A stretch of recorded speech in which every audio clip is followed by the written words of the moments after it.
आसामनि अरां माहारियारि हाग्रामायाव फिन साथाम आयेननि बेरेखायै मोसा मैहुर खालामग्राखौ हमदों। नाथाय सानै दायनिगिरि आरोबाव खारनानै दङ। हमजानाय साथाम दायनिगिरिफोरनि मुंफोरानो जाबाय आजिबुर रेहमान, हासमात आली आरो महम्मद एम.एल. हमजानाय गासै साथाम दायनिगिरिफोरा सनितपुर जिल्लानि सिङाव थानाय दिखियाजुलि हालामनि थागिबि। पुलिसनि नोजोरनिफ्राय दासिम खारखोमानानै थानाय सानै दायनिगिरिफोरखौ साहिदुल आरो आहमेद होननानै सन्देह खालामनाय जादों। फरेस्ट बिफाननि मावथिफोरा थांनाय रबिबारखालि अरां माहारियारि हाग्रामानि साखाथियाव थानाय 2 नं बसासिमलु गामियाव आजिबुर रेहमान मुंनि सुबुंनि न' खाथियाव फबनानै दोननाय मासे मोसाखौ बोखांना मोननाय जादोंमोन। बेनि सायावनो पुलिस बिफाननि गोख्रों नायबिजिरनानै बे दायनिगिरिफोरखौ हमदों। बे हमजानाय गासै दायनिगिरिफोरखौ पुलिसआ आयेन बादियै थांनाय बुधबारखालि बिजिरसालियावबो बिजिरनो लाबोनाय जादोंमोन।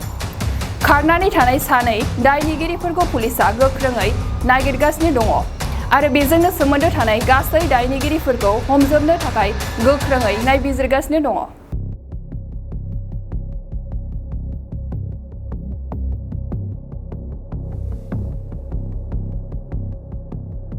आसामनि अरां माहारियारि हाग्रामायाव फिन साथाम आयेननि बेरेखायै मोसा मैहुर खालामग्राखौ हमदों।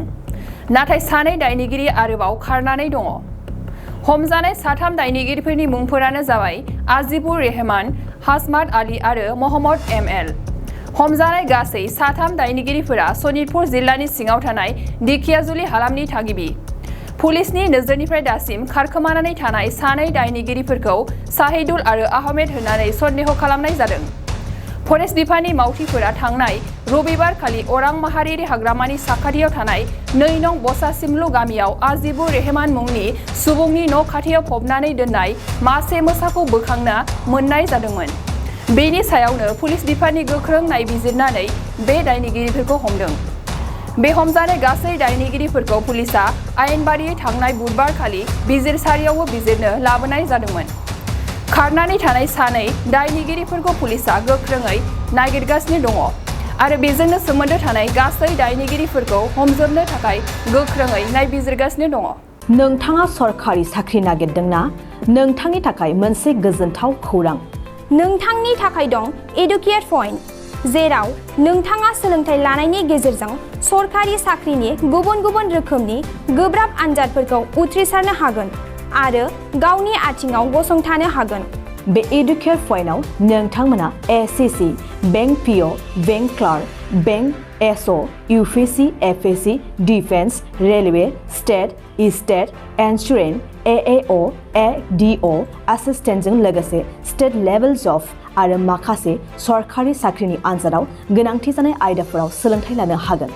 मख'नो गोनांदि बे सोलोंसालियाव साख्रिनिल' नङा, बेयाव एमबिए आरो सैनिक स्कुल बायदियाव एडमिशननि थाखाय एन्ट्रेन्स होनो थाखायबो सोलोंथाइ लानो हागोन। बे सोलोंसालियाव गाहाम थाखो खथानि सुबिदा दं आरो सम मथे नोंथांनि सोलोंथाइखौ बे सोलोंसालियाव होनाय जागोन। बेखौबो मिथिनांगोन दि बे एडुकेट पइन्टआव सोलोंथाइ लानानै बावैसो 2021-22 इं मायथाइनि एसएससि जिडिनि आनजादाव गासै 11 सा सोलोंसाफोरा उथ्रिसारनो हादों। बारा नङा, गासै 15,000 रांजोंनो नोंथाङा बे सोलोंसालियाव 6 दानसिम सोलोंथाइखौ लानो हागोन।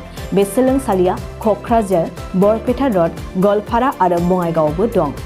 क'क्राझाराव सोलोंथाइ लानो गोसो गुदुं जानाय सुबुंफोरा 700-226-133 9101-536360 700-226-133 9101536360